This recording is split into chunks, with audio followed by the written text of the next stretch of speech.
Hi everyone, welcome back to the channel. In today's video, we are going to see the linear search algorithm.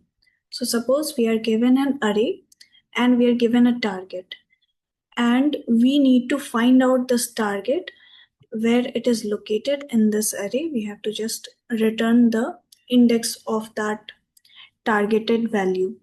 So how do we solve this question using linear search? So let's see a solution for this.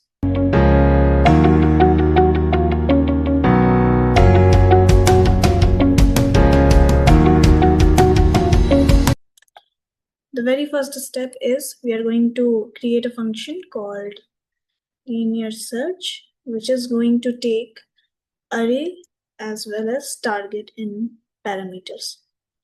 Then we are going to run a for loop. Let I is equals to 0, I less than array dot length,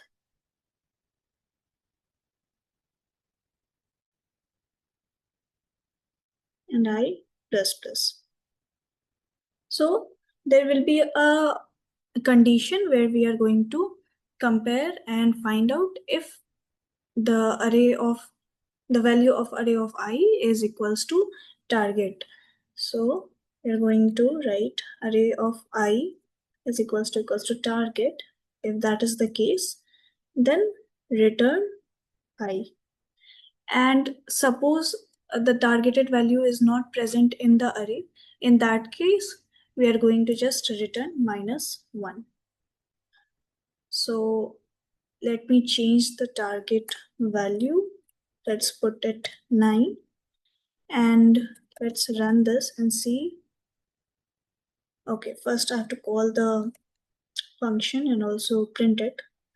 So console.log linear search array and target. So let me run this file.